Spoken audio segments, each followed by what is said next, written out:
Agora é oficial. A guerra comercial começou e o mercado já está totalmente maluco, com várias reações, vários tipos de opiniões, que isso está errado, que não deveria estar acontecendo, mas quem acompanha esse podcast sabe que a gente precisa trabalhar com o que nós temos e não com o que nós gostaríamos que a economia fosse. Então, o meu objetivo hoje é poder falar um pouco sobre esse tiroteio que está acontecendo nesse exato momento. É uma forma de ver isso, né, com a capa aqui.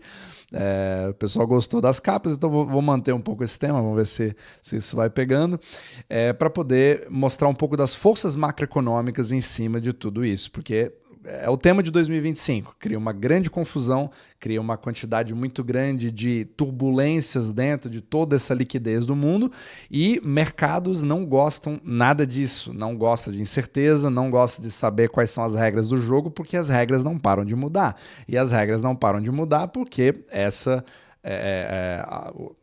praticamente o tema, o lema, né, do Trump para essa segunda versão ali, Trump 2.0, é de fazer o máximo de mudanças radicais o mais rapidamente possível, sem dar tempo nem de você ter uma reação, que aí você já parte para outra. Então o foco aqui é olhe para cá, não olhe para lá, e enquanto talvez nós tenhamos essa turbulência, outras medidas já devem estar sendo tomadas nesse exato momento que eu estou gravando o podcast, que não dá nem tempo de cobrir, para você ver o tamanho da dificuldade que é você fazer uma análise macroeconômica em 2025. Mas vamos lá. Primeiro vamos falar da reação do mercado, que obviamente vai reagir da pior forma possível. Então você já tem ali, pelo menos no momento que eu estou gravando aqui, isso pode mudar de uma hora para outra, como tudo, né? Você tem, né, a SP500 caindo 1,68%, você tem o Dow Jones caindo quase 2%, a Nvidia obviamente caindo, Tesla, etc., caindo mais de 6%. Ou seja, é um mau humor e aí, obviamente, que já se fala... Não, o Trump deu um tiro no pé, isso é horroroso, inclusive para as pessoas que votaram nele. Porém, por outro lado, você vê aqueles que o defendem vão dizer que, na verdade, ele está arrancando o band-aid o mais rápido possível, porque se ele não fizer essas coisas, você não recupera os empregos, não recupera a indústria, não recupera o país, justamente na tendência muito falada pelo Michael Lavery, né, que eu cito bastante, inclusive, concordado pelo próprio Brent Johnson, da teoria do milkshake do dólar, de que não adianta, né? Você precisa entender a realidade a partir de agora, e a geopolítica vai influenciar muito mais, e fazer uma análise puramente macroeconômica fica completamente fora da realidade, porque a partir de agora nós estamos num mundo cada vez mais desglobalizado, menos cooperativo, com cada vez mais fricções e que vão criar uma série de problemas. E se você olhar agora a parte macroeconômica, você percebe até algumas coisas meio que não conseguem entrar numa narrativa específica. Vou explicar aqui. Então, quando você olha esse tipo de coisa, obviamente a bolsa caindo, você tem ali a busca por segurança e liquidez. E isso se reflete nessa parte da direita aqui. Então, se você olhar esse painel, é um painel que eu gosto de colocar, inclusive, no meu próprio celular, para ter ali um pouco de um painelzinho, né, rápido, para dar uma olhada no humor do que está acontecendo agora. E essa parte da direita, eu gosto de colocar a curva de bonds, começando ali pelo de 3 meses, 6 meses, 1 ano, 2 anos, até o de 30 anos, para ver um pouquinho como é que está a curva. E você percebe claramente ali uma compra forte dos títulos de curto prazo, principalmente ali os de 2 anos, 1 ano, 6 meses, etc. Então, uma queda, esse tipo de queda nos juros dos bonds americanos é assim... É violento, não é? Bitcoin é tranquilo. Bitcoin aqui que está a 82 mil nesse exato momento. É muito normal você ver uma queda de 5%, 10%, 20%, como nós já tivemos aqui nos últimos dias. Mas nos bonds, isso aqui é muita volatilidade, até quase 2%. E isso, infelizmente, está se tornando uma coisa muito comum, justamente pela incerteza. O mercado de bonds também não sabe o que vai acontecer. E você não sabe se você tem expectativa que isso vai ser inflacionário, deflacionário, se é melhor eu me proteger agora, se é melhor eu voltar a investir em ações porque a inflação vai subir. Ninguém sabe o que fazer, justamente aumentando a confusão cada vez mais. É aquela analogia da criança batendo assim na água, criando, né? Aí você bota 30 crianças dentro da piscina batendo a mão na água e você não consegue saber que onda que vai. E o mercado gosta daquela onda tranquila, que mesmo que tenha problemas na economia real. O que interessa é que nós tenhamos uma clareza para onde vai as coisas para você poder ganhar dinheiro com isso. Então, nesse exato momento, está uma busca por segurança e liquidez, porque quanto mais você compra bonds, mais o preço dele sobe e mais o juro dele cai. Então, ele é sempre inversamente proporcional. Então, se você olha aqui o vermelho, significa que está tendo compra de bonds nesse exato momento, certo? O que faz com que esses juros, obviamente, caiam.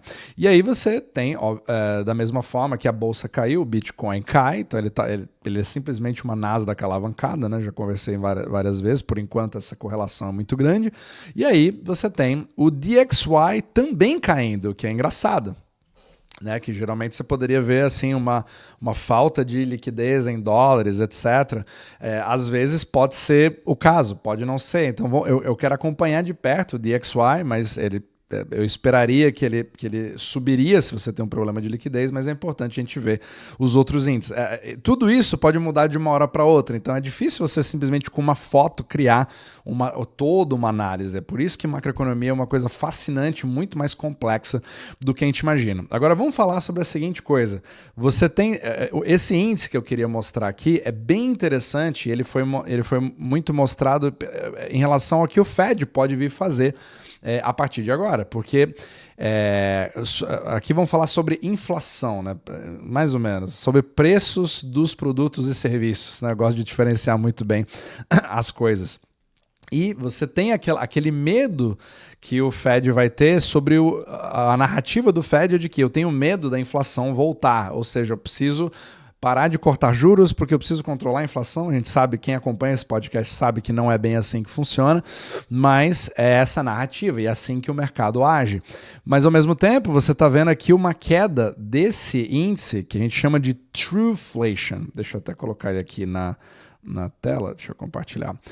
Esse aqui é um índice muito interessante que o objetivo dele é tirar todo aquele filtro que você tem do CPI, que só escolhe alguns tipos de produtos. E o Trueflation, ele pega ali milhares de produtos em todos os lugares, vendo ao mesmo tempo, para trazer qual que é o real índice de preço, né, dos produtos e serviços da economia real americana.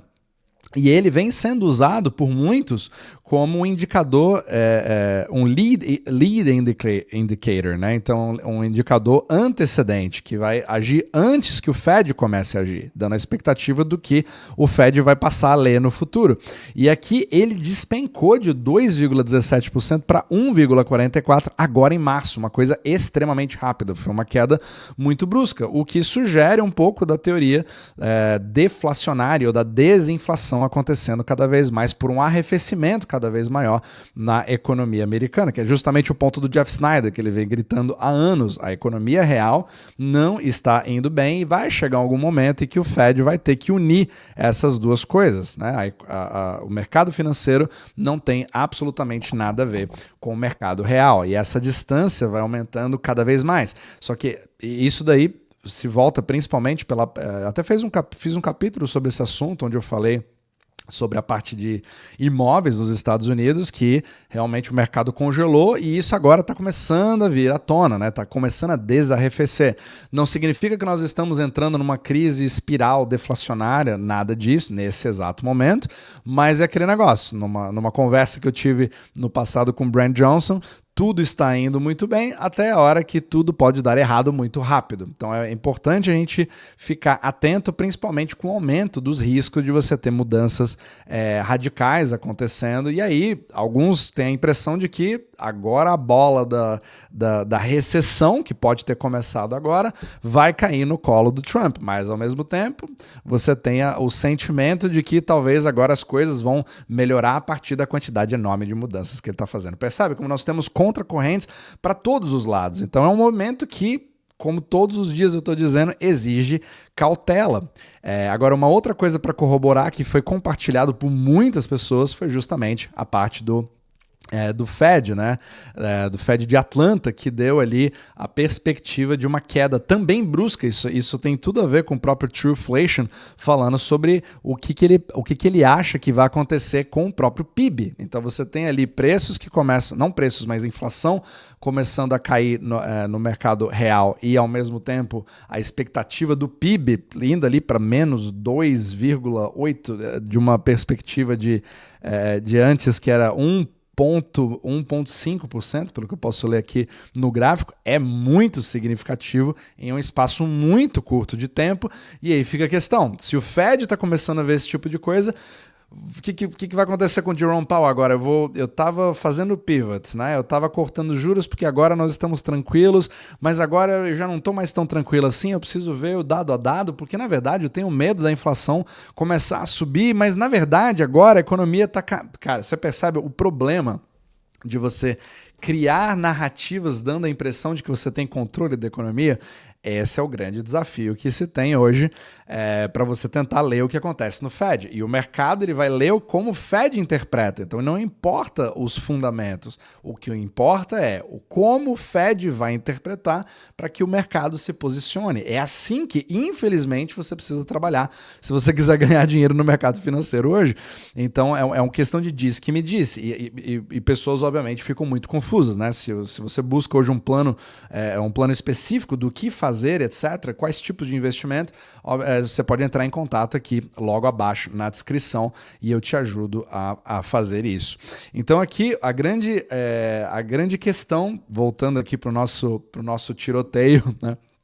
É muito importante, a partir de agora, a gente observar quais são as reações ao longo do tempo, porque as pessoas acham que as tarifas...